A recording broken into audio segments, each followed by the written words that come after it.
Саламатсыздарбы? Эфирде BBC Кыргыз кызматынын сапар теле көрсөтүүсү. Конституция деген эмне? Баш мыйзамды көп өзгөртүүнүн кандай кесепеттери болушу ыктымал? Эмне үчүн Кыргызстанда президенттик башкаруудан парламенттик башкарууга өтүү сунушталып жатат? Ушул жана башка суроолорду бүгүнкү конокторубуз Конституциялык кеңештин өкүлү Чолпонкул Арабаев жана укук коргоочу Кылым Шам уюмунун өкүлү Айсулуу Алымбек кызы менен талкуулайбыз. Маегибизди баштаардан мурда парламенттик башкаруунун дүйнөдөгү эң көрүнүктүү үлгүлөрүнүн бири болгон Улуу Британия жөнүндө сюжетибиз бар, ошону көрүп алалы. Британдык демократия дүйнөдөгү эң тажрыйбалуу демократиялардын бири. Британ королевасы парламенттин ишин ачуу аземинде бул жыл сайын белгиленип келет. Парламенттин ишин ачуу символикалык жөрөлгөлөр менен коштолгон. Анын ичинде королеванын парламенттен коопсуз кайтып келишин камсыздоо үчүн жасалган барымтага алуу жөрөлгөсү да камтылган. Ага ылайык королева парламенттен кайтып келгиче королдук сарайда бир өкмөттүк фигураны кармап турушат. Бул жөрөлгө парламент менен монархия бири-бирине тирешип душман болуп турган илгерки замандан калган. Мамлекеттик ритуалдар, саясий эволюция жана компромисстердин тарыхын, монархиядан парламенттик демократияны карай болгон жолду чагылдырып турат. Азыр Британияда албетте бардык саясий бийлик парламенттин колунда. Өкмөт ири партия тарабынан түзүлөт. Бийликте турган премьер-министр оппозиция лидери менен дайыма кызуу тирешип турат. Алар так, даана коюлган маселе боюнча айтышып жатканы менен британдык демократиянын түзүлүшүн дагы ошондой эле так жана даана дешке болбойт. Бийлик шайлоодон кийин келген өкмөттүн колунда болгону менен королева мамлекеттин формалдуу башчысы болуп эсептелет.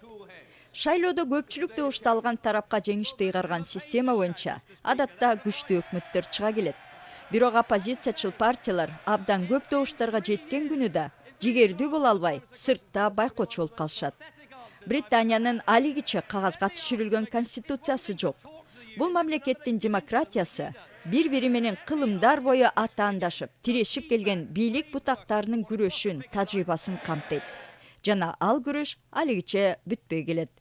Жада калса соңку 10 жыл ичинде Бириккен королдуктун кичирээк Уэльс жана Шотландия бөлүктөрү автономиясын кеңейткени, бул мамлекет ири конституциялык өзгөрүүлөргө дуушар болду. Уэльс менен Шотландиянын жаңы түзүлгөн парламенттеринде улутчулдар дагы бийликке келишти. Азырынча Лондондун Кардиф менен Эдинбургтун үстүнөн болгон бийлиги билим берүү жана саламаттыкты сактоо тармагы менен гана чектелүү бойдон калууда. Бирок Шотландияда толук көз карандысыздык үчүн референдум өткөрүүгө умтулган кыймылдар бар. Мынчалык ар тараптуулукту камтыган системанын ийгиликтүү болушунун кандай сыры бар? Скотт Ньютон конституциялык мыйзам боюнча адис. Ал ошону менен бирге Кыргызстанды да жакшы билген адам. Конституциялар таштан жасалбайт. Маселе баш мыйзам элдин кызыкчылыгын көздөп, элдин мүдөөсүн аткарып бере алабы деген суроодо, дейт Скотт Ньютон. It's easy to fetishize constitutions, written documents. Баш мыйзамдарды тумар кылып алып ага сыйынууга болбойт. Мурунку социалисттик өлкөлөр блогунда жакында эле конституцияларды жазуу, оңдоп түзөө толкуну болуп өттү. Конституциялар тек гана конституциялык процессти ишке ашыруу куралы гана болот. Буга Британия мыкты мисал боло алат. Бул өлкөдө жазылган конституция болбогону менен бул жерде абдан жандуу конституциялык процесстер болуп келет. Муну Кыргызстан үчүн кандай чечмелесе болот? Конституция долбоорунун сапатын баалай берүү оңой. Бирок конституция бул тек гана кагазга жазылган документ. Ал иш жүзүнө кандай жолдор менен ашырылаарын, андан эмне чыга келээрин алдын ала билдирбейт. Суу аккан кран сымал аны бураганда суу чыгар чыкпасы белгисиз. Бул ар кандай таасирлерге да дуушар болушу ыктымал. Конституцияны бирөөлөр манипуляциялап, өз кызыкчылыгында курал кылып колдонбойт деген кепилдик жок. Эске сала кетсем, 1936 жылы кабыл алынган Сталиндин конституциясы кагазда эң мыкты жазылган. Бирок ал СССРдин ошол учурда кандай башкарылып жатканы менен шайкеш болгон эмес. Британиянын сүмөлөк сымал, ар түркүн ингредиенттен турган парламенттик демократиясы президенттик системанын ачыктыгынан кыйла алыстай туюлат. Алсак, президент Обама сыяктуу президент инсандар өлкөнүн эң жогорку башкаруучусу катары кабылданат. Бирок президенттик системалардын инсандар жүргүзгөн саясатынын артында, ар бир ийгиликтүү демократиянын артында саясий компромисстер, ченөө жана тең салмактоонун катмарлары турат. Бул аткаруучу жана мыйзам чыгаруучу бийликтин жоопкерчилик менен жүргүзүлүшүн мүмкүн болушунча мыкты камсыздоого шарт түзөт. Мына жогоруда айтылгандай, Британия толук парламенттик системасы менен компромисс таап жашаганга аракет кылып атыптыр. Ал эми Чолпон Куларабаев, сиз айтсаңыз, Кыргызстанда дагы ушул парламенттик система ийгиликтүү болот деп ишенүүгө болобу? Эми биз колдон келген аракетти жасап, Кыргыз элине, Кыргыз мамлекетине Конституциянын дагы бир жаңы долбоорун сунуштап, эл ошо 2 жумадан ашык жакшы талкуу уюштуруп, мына өткөн ишемби күнү бүтүрдүк, аягына чыгып. Баарыбыздын эле ошонун ичинен Конституциялык кеңештин 75 мүчөсү, убактылуу өкмөттүн, жалпы эле элдин ой тилеги ушул Конституциябыз келечегинде бир ак жолтой болуп, жана курман болгон балдардын бир түбөлүк эсте калтыра тургандай болгон, кайра өзгөрбөй элибизге бир жакшылык алып келип экономиканы оңдой турган мыйзам болсун дегенге баарыбыздын тилегибиз ак, эки көзүбүз төрт, кыргызча айтканда.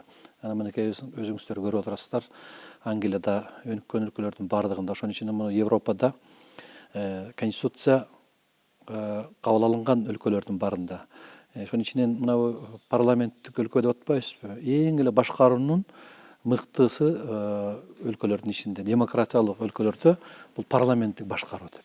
Бизде да болгон бул парламенттик башкаруу, мына Советтер Союзу кыйрагандан кийин бир аз убакыт биз ушул парламенттик башкарууда классикалык формасында жашаганбыз. Себеби президентти дагы ошол парламент шайлаган. Парламент эл шайлаган мезгил болгон, анан легендарлык парламент таркап кеткенден кийин акырындык менен жүрүп отуруп, анда дагы элдин атынан жабынып, мынакей бизге президенттик башкаруу керек экен, тиги аралаш башкаруу керек экен деп жүрүп отуруп, мына 2010-жылы супер президенттик өлкөгө кандай келип калганыбызды өзүбүз дагы билбей калдык да. Бирок мына 27-июнда коюлчу баш мыйзамдын долбоорунда президент өлкөнүн башчысы деп жазылып жүрөт да. Ушуга байланыштуу мындай Кыргызстанда же парламенттик эмес, же президенттик эмес мындай бир кош бийлик пайда болуу коркунучу барбы? Айсулуу айым, сиз айтсаңыз.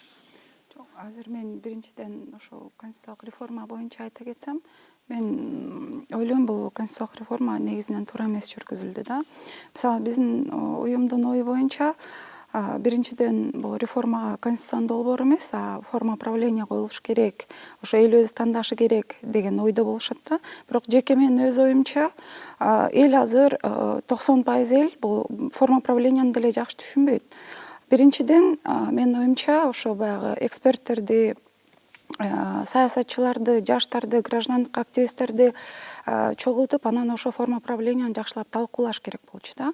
Экинчиден, бул азыркы конституция, азыркы форма правления, мындайча айтканда, Өмүрбек Черкешовичтин таңуулаган конституциясы болуп Мен жана жогоруда суроо бербедимби, эми азыркы жана 27-июнда коюла турган ошол долбоор боюнча Кыргызстан кандай өлкө болуп калат? Кош бийликтүү өлкө болуп калабы же чын эле агай айткандай парламенттик башкаруудагы өлкө болобу? Сиздин баамыңызда кандай? Мисалы, эми бул азыркы конституцияда президенттин деле полномочиясы бар экен, парламенттики деле да. Бирок кандай болгондо дагы, мисалы, мына бул бияктан Англияны мисал кылып келтасыңар, мисалы ошол эле парламенттик өлкөлөрдүн деле чоң айырмалары бар. Мисалы, баягы парламенттик өлкө Сингапур, Южная Корея, баягы Малайзия деген өлкөлөр чынында парламенттик форма болсо дагы, бирок чыныгы лидерлер өзлөрүнүн таза командасы менен гана жакшы натыйжага жеткен да. Ошол эле Италия 45-жылдан бери парламенттик өлкөгө өттү, бирок ошо 65 жылдын ичинде Италияда 49 жолу өкмөт алмашты. Ошо бүгүнкү күнгө чейин коррупциядан, мафиядан кутула албай келе жатат да. Ошон үчүн бул конституциянын долбоору кандай алтын болбосо дагы, бирок эгерде тартип болбосо, анын күчү жок болот.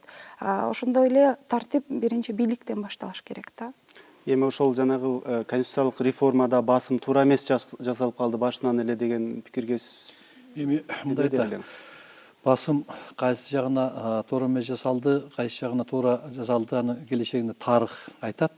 Бирок биз колдон келген аракетти, мурдагы кеткен кемчиликтердин баары, мына акыркы 15-20 жылдагы Кыргызстанда болуп өткөн окуяларды эске алуу менен биздеги болгон кемчиликтердин баарын ошол четке кагып, болгон мүмкүнчүлүктөрдүн баарын жасадык. Эми конституция, маселен, Европанын конституциясын толугу менен, же болбосо Азия өлкөлөрүнүн конституциясын толугу менен бизге көчүрүп жазып, мына ошол боюнча жашайбыз дегенге мүмкүнчүлүк жок. Биринчиден географиялык, экинчиден биздин улуттук өзгөчөлүк буга жооп бербейт. Ошондуктан могу биздеги бүгүнкү сунушталып аткан конституциянын долбоору бул классикалык түрдөгү конституциянын долбоору эмес. Эгер классикалык болсо, келечегинде парламент президентте шайлаш керек эле. Айсул абдан туура айтып атат. Бул жерде көбүнчө 70%-тен ашыгы парламенттик, анан 30%-тен кемиреги ушул президентке берилген. Президенттин дагы ыйгарым укуктары бар. Башкача айтканда, бийликтин 3 бутагын теңдеп турат. Кайра эле жогорку дагы суроодо, анда кош бийлик пайда болуп калбайбы? Кош бийлик болбойт. Кош бийлик болбойт, себеби конституцияда президенттин укугу абдан мындай чектелди. Ошондой эле парламентке дагы тиешелүү укуктар, милдеттер мүмкүн болушунча ошол өкмөткө дагы ошон үчүн бийликтин бутактарына дагы толугу менен мындай жакшылап каралды деп айтсак болот да. Укукка эле болбостон келечегинде ошол милдетке, анан жоопкерчиликке, андан сырткары тиги моралдык да укукту тарта турган парламент келет деп айтсак болот да келечекте. Эгерде бул жолу элдин үмүтүн актабаса, андан кийин келген ошол партия түзүтүргөн өкмөткө ишенчилик болбосо, ишеним көрсөтпөсө эл, анда кийинки шайлоодо алар андай ишенимге ээ болбойт дагы, эл аларды бийликке алып келбейт. Эмнеге биз ошо парламенттик башкаруунун жанагындай классикалык формаларын эле кабыл алган жокпуз да? Себеби дегенде мына Британияда королева, анан парламент. Түркияда болсо парламент шайланып келет дагы, парламент кайра эле президентти шайлап коет. А бизде болсо кошумча дагы президенттик шайлоо өткөрүп атабыз. Эмне үчүн мындай болуп калды? Эми мен жана айтпадымбы, биздин жана улуттук өзгөчөлүктү, географиялык шартты, анан биздин талап элдин койгон. Биз эми башынан эле тарыхка кайрылсаңыз абдан бир демократичный эл экенбиз да, кыргыз эличи. Ошондуктан мына бийликтин бутагын тең салмактап туруш үчүн президенттин дагы башкаруусу, президенттик дагы бийлик керек экен. Классикалык түрдөгү жана бийликти 3 бутакка бөлүп, анан президенттин кереги жок. Же болбосо кээ бир өлкөлөрдө, мынакей Америкада өкмөттүн башында президент турат. Ушул сыяктуу көп өлкөлөр бар. Анан ушул жагында карап келгенде бизге ушул бийликти тең салмактап тура турган, бийликке бир арбитр боло турган мамлекеттик кызмат, президенттик кызмат деп. Мурда мамлекетте эң чоң кызмат деген болчу, ал эми азыр андай кылбай эле президенттин Кыргыз Республикасынын башчысы деген маселени коюп калтырып атабыз. Ушул эң башкысы ушул бийликти тең салмактап туруш керек. Мына Айсулуу, сиз укук коргоочу эмес, жөнөкөй эле Кыргызстандын атуулу катары айтсаңыз, маселен, сиздин салыгыңызга, маселен, парламенттикте шайлоо өткөрүп, анан парламенттик башкаруудагы өлкөнү сунуштаган соң анын артынан президенттикте шайлоо өткөрүүнүн кажети бар деп ойлойсузбу? Эми биринчиден бул конституцияны чыныгы действительно мындай чоң талкууга алынып эме болгон жок да. Экинчиден, мисалы ошо парламенттик форма правления деп айтып атышат. Анан мисалы бүгүнкү учурда мисалы аякка мисалы 120 депутат ошо партиядан келет. А мисалы бүгүнкү күндө бизде Кыргызстанда партиялар анчалык өнүккөн эмес. Ар бир партия, ар бир лидердин партиясы. Мисалы партиянын мүчөлөрү өз чечим кабыл алышпайт. Бир гана ошо лидердин айтканына макулдугун берип отурушат. Анан ошолор парламентке келгенде ак жолдон кандай айырмасы болот деген ой туулат да. Анан экинчиден эми президентке азыраак укук берилиптир, бирок все равно анын полномочиясы бар да. Анан кийин эми аны мындай как бы баягы противовес болууга кандай болорун эми ал өзү убакыт көрсөтөт да. Кошуп коеюн ушул жерден. Мына талкуу болгон жок деп атпайбы, Айсулууга бул жерден кошулбай койсок болот. Себеби мына акыркы мына соңку жаңы тарыгыбыздагы конституциялык өзүүдө, конституционализмдин Кыргызстанда өсүшүндө мынчалык талкуу болгон эмес. Мына мен ушул Москвадан жаңыдан аспирантура бүтүп келип, ушу молодой специалист катары баштагандылы 90-жылдардачы. Мынчалык деңгээлде эч качан талкуулаган эмес, ушундай деңгээлдечи. Мына 75 киши, ошонун ичинен жарымынын көпчүлүгү жаштар болду. Талкуу абдан күчтүү болду. Ошонун ичинен жумушчу топто дагы, анан конституциялык совещание дагычы. Мындай талкууну мен көргөн эмесмин. Анын ичинен массалык маалымат каражаттарында, жанагы телефондо, горячий линияда ушунчалык элдердин сунуштары, анан жанагы конституциялык кеңешмеде катышкандар өзүнүн эле аттан эмес, элдин айткан сунуштарын айтып атышты да. Бул жагы абдан жакты мага. Ушул керек. Антпесек болбойт да. Бирөөбүздү мактап эле далага чейин орден деле берсек, эч качан өнүгүү болмобуз. Бул биринчи жагынан. Экинчи жагы мен азыр ушак кайта кетейинби? Мисалы, экинчи эмеси бул альтернативдүү конституция болгон жок да. Мисалы, ошол эле даяр конституцияны эле талкууга алынды да. А мисалы альтернативдүү конституциянын долбоору болгон жок. Ошон үчүн бир гана ошол уже жазылып, сунушталган болду Айсулуу. 10 конституциянын 10дон ашык конституциянын долбоору келди. 10дон ашык конституция. Ошонун ичинен баягы 2 үй бүлө, 3 үй бүлө биригип алып жазган конституциялар да келди. Жакшы специалисттер жазылып алып конституциялар келди. Ошонун баардыгы эске алынды. Баягы жумушчу топто болдум да мен конституциялык кеңешмеге чейинчи. Ошол сунуштардын баарын эске алып, андан сырткары мен элдер менен да көп жолу жолугушуулар болду. Анан эми баардыгын бир калыпта конституцияга жазып коюш мүмкүн эмес да. Негизги принциптерин баарын конституциянын өзүндө келтирдик. Анан калганын келечегинде 100дөн ашык, 1000ге жакын мыйзамдар болуш керек. Ошол мыйзамдардын өзүндө ошонун ичинен тиешелүү кодекстерге дагы карап киргизебиз деген ойлор бар. Ошон үчүн конституция менин оюмча, анан тарых айтат, өзүнүн баасын берет, бүгүнкү күнгү талапка жооп берип, бир 10 жыл, 15 жыл туруктуу конституция болот деген менин жеке окумуштуу катары жеке пикирим ушундай да. Эми сиз туруктуу деп атасыз, бирок мына 93-жылы президент өзүнүн полномочиясын көбөйтүп алууга абдан аракет кылып, ошону ишке ашты да. Анан эми азыр дагы Кыргызстанда парламент дагы укуктарга ээ болду, президент дагы абдан күчтүү укуктарга ээ болду. Анан эртең же парламент, же президент ошол өзүнүн укуктарынан пайдаланып, өзүнүн кызыкчылыгына конституцияны өзгөртүү аракети болбойт деп кепилдик барбы?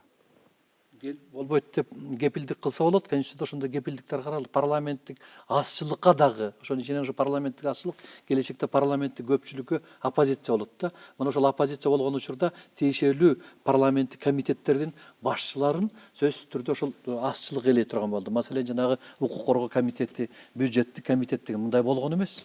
Бул бир жагы. Анан экинчи жагы, келечегинде өкмөттү же жеңип келген партия кура албай калса, президент кийинки оппозицияда турган комитетке тапшырма бере турган болду. Мына силер түзгүл өкмөттү деген мына буга чейин болгон эмес. Мындан артык андан сырткары дагы келечегинде жанагы азчылыкка, оппозицияга мамлекет тарабынан каржыланып, башкача айтканда мамлекет түздөн түз колдоого ала турган болду. Алар куугунтук калмактык үчүн кайра аларга жардам берип өстүрөт деп. Анан Айсулуу дагы туура айтып атат, эми баягы европалык деңгээлдегидей партиялардын деңгээли өзүп жете элек. Бирок ошол партияларга биз шарт түзүп бериш керек да. Бүгүн болбосо эртең, бүгүн балким шайлоого 20дан ашык, 30га жакын партия катышы мүмкүн. Бирок акырындык менен жүрүп отуруп, келечегинде 3-4 мындан келет азыр 3 партия катышып алып, кандай кыйынчылыктар болот? Мурда 2 эле партия болуп келген. Жок, азыр сиз айтпадыңызбы, президент 30% жанагы укуктарга ээ, бийлик, ыйгарым укуктарга ээ деп турабы? Болжол менен айтып атам да. Ошондой чоң укуктары менен, болжолу менен эле ошондой чоң укуктары менен өз кызыкчылыгына кийин конституцияны өзгөртүп албайт деген жок, президент кандай полномочия жок. Анын баары чектелди. Президент эч качан парламенттин макулдугусуз тиги конституцияга өзгөртүү киргизе албайт. Бул ушул конституциялык долбоор боюнча ошондой эле жанагы президенттик, парламенттик башкаруу боюнча да пикирлер албетте ар түрдүү дагы деле. Анан кийин ошол биздин BBC кабарчылары карапайым кыргызстандыктарды ушул боюнча сурамжылаган. Мамлекет элдикке кош керек. Мына президенттикке болуш керек деп биз 2 президентке бердик да. 15 жыл Акаевга чыдадык, 5 жыл Бакиевдин кордугуна чыдадык. Англия, мисалы үчүн мындай айтканда, Япония парламенттик башкаруу бар. Премьер-министр башкарат, там президент немелер отурат. Анан бир ноосу бар да, бу жерде. Парламентке татыктуу депутаттар өтүш керек. Биздики болбойт. Биз ага не созрели еще. Татыктуу депутат өтүш деген, талстасумдар, чөнтөгү көптөр дагы эле ушакка өтүп кетет. Мамлекетте стабильность эч качан болбойт. Бул азыркы өкмөттүн айтылып аткан сөзү бар, парламенттик президенттик башкаруу болду деп. Бирок парламенттик президенттик башкаруу болгон жок.